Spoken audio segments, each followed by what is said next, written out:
Halo teman-teman semuanya, selamat datang kembali di Yosafat Chess. Di video kali ini aku mau lanjut membahas mengenai turnamen Global Tech Mahindra di India, Mumbai. Dan kali ini kita akan mereview pertandingan Alireza Firoza melawan Viswanathan Anand, di mana Alireza ini lagi gacor-gacornya teman-teman bertemu dengan mantan juara dunia catur Viswanathan Anand dari India. Oke, langsung saja. Di sini Alireza bermain sebagai putih, memainkan langkah E4, pembukaan raja, dibalas E5, kuda C3, pembukaan apa? Bener banget, pembukaan Vienna, kuda F6, A3, salah satu variasi juga dalam pembukaan Vienna, teman-teman.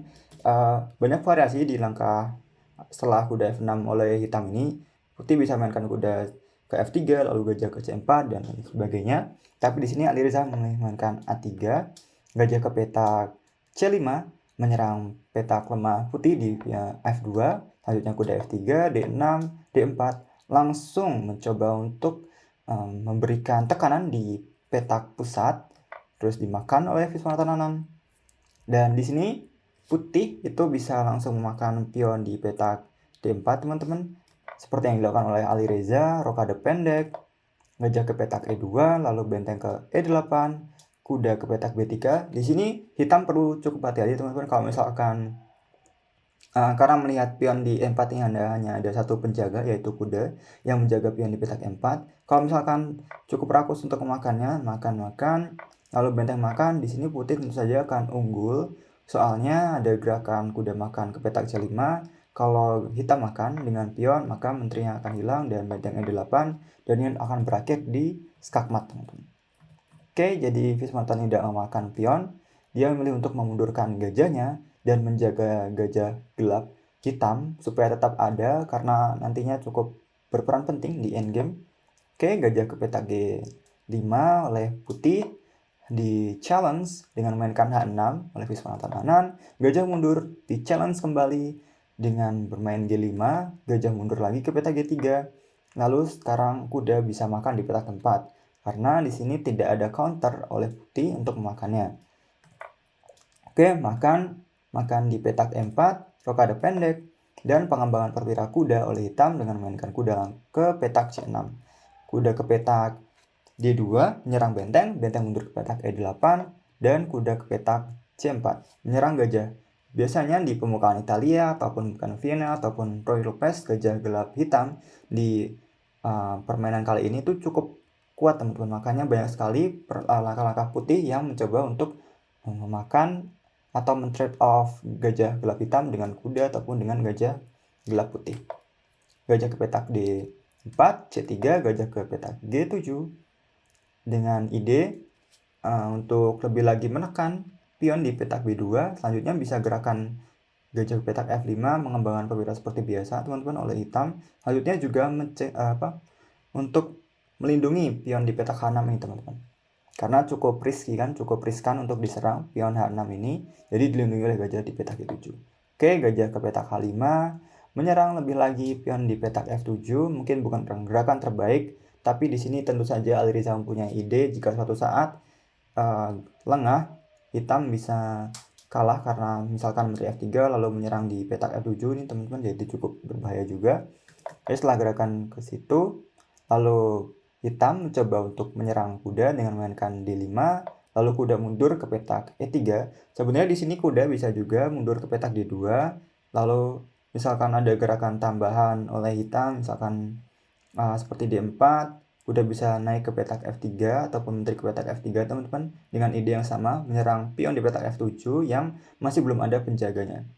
Tapi di sini tentu saja Alireza punya ide lain, kenapa dia memilih petak E3 sebagai langkah untuk penempatan kudanya. D4, dan di sini Alireza melakukan pengorbanan kuda dengan tidak menjaga kudanya yang diserang oleh pion dengan memainkan langkah menteri ke petak F3. Kenapa langkah ini masih cukup bagus? Karena teman-teman, kalau misalkan hitam makan, ada gerakan skak, raja petak H8, menteri makan, dan di sini putih itu akan unggul dalam kualitas perwiranya. Gajah ditukar benteng ditukar dengan ini ya, gajah ya. Oke, lanjut. Alireza memainkan langkah menteri F3. Tentu saja Viswanathan Anand sebagai salah satu pecatur yang kuat tahu akan hal itu, dan dia memilih untuk memainkan langkah gajah ke petak E6 ini. Lalu kuda ke petak F5 oleh Alireza. Nah itu teman-teman, jadi langkah kuda E3 itu punya ide suatu saat bisa naik ke petak F5. Kalaupun di gerakan sebelumnya itu Alireza mainkan langkah seperti kuda ke petak D2, tentu tidak bisa naik ke F5.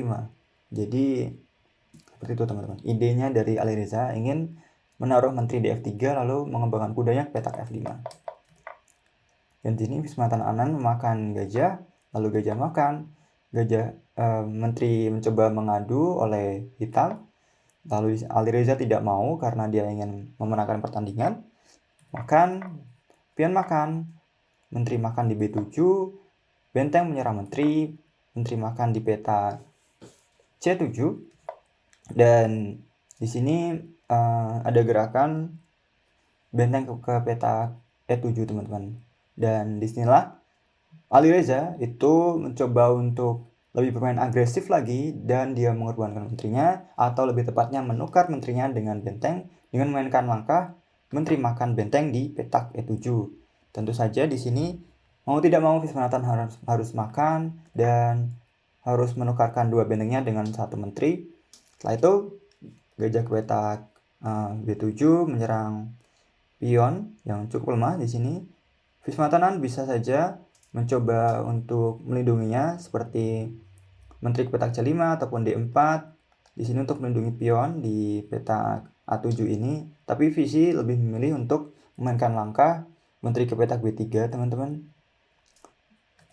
Dan Alireza memainkan langkah benteng ke B1, mencoba untuk mengaktifkan lagi bentengnya, dan jika menteri makan tentu saja di sini Alireza bisa memainkan langkah yang cukup bagus juga seperti gajah ke petak E7, lalu kemudian benteng bisa naik dan suatu saat pion di F7 akan menjadi lemah. Oke, makan, benteng aktif di petak D1, kuda menyerang gajah, dan benteng naik juga ke petak B7 untuk melindungi gajah sekaligus juga teman-teman menyerang pion lemah hitam di petak F7. Kuda makan, Alireza tidak makan kuda terlebih dahulu, tapi memilih untuk melakukan skak, raja harus ke H7, dan barulah setelah itu benteng makan di petak B8.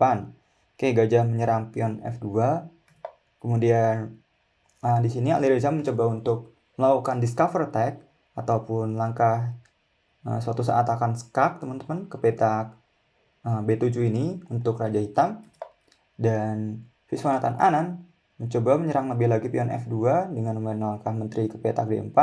Alireza tidak menghiraukannya dan tetap saja skak. Terus kemudian raja ke petak G8, dan di sini Alireza tidak terlalu menghiraukan pion di F2 ini karena tidak terlalu penting mungkin bagi Alireza. Oke, A5, H3. Di sini tentu cukup harus berhati-hati juga teman-teman kalau misalkan bermain G3 dengan ide gajah ke petak F3. Tidak bisa ya, karena kalau misalkan G3 ada gerakan seperti menteri D5 ataupun C6 dan akan memenangkan benteng pada langkah selanjutnya. Jadi harus cukup berhati-hati. Oke, A4, benteng, terus kemudian gajah balik untuk melindungi raja, skak, raja H7, dan gajah ke petak F3. Dengan ide tentu saja memainkan langkah gajah ke petak M4 untuk skak. Dan di sini Viswanathan Anand punya satu gerakan untuk melindunginya, menteri ke petak E5 dan benteng ke petak A8 teman-teman, untuk menjaga supaya hitam tidak lebih lagi mempromosikan pion, karena kalau udah promosi mah lebih menang hitam ya tentunya. Oke, menteri F4 melindungi pion di petak A4, dan di sini Firuza main langkah benteng petak A7, menyerang lebih lagi gajah di petak G7 dengan ide selanjutnya mungkin bisa double rook untuk lebih menyerang, dan kalaupun ada gerakan F6 bisa memakannya nanti ya teman-teman. Jadi seperti ini, misalkan udah gerakan ini terus akan tetap melindungi lagi ke petak ini terus ke sini, dan ini bisa makan. Nanti kalau makan di petak G7 tentu ini adalah posisi yang lebih unggul untuk putih. Oke, tapi Alireza dan Viswanathan tidak memainkan itu. H5 oleh Viswanathan Anand, benteng ke E7, skak, raja H2, skak lagi, raja G1, skak lagi, benteng menutup, benteng diserang oleh menteri hitam di petak C5, dan setelah gerakan benteng makan A4, di sini Viswanathan Anand menyerah, teman-teman. Kenapa Viswanathan Anand menyerah? Tentu saja karena di sini seperti tadi, teman-teman, benteng itu akan lebih aktif di sisi atau file yang ke-7 ini dan akan memakan gajah dan juga menteri nantinya. Tentu saja putih akan unggul jumlah perwiranya dan akan memenangkan pertandingan, teman-teman. Oke, teman-teman, segitu saja untuk pertandingan pada kesempatan kali ini. Terima kasih telah menonton, terima kasih sudah mengklik video ini. Jangan lupa untuk selalu tetap belajar catur dimanapun kalian berada. Salam Ganes Unas, semua kita satu keluarga. Dadah.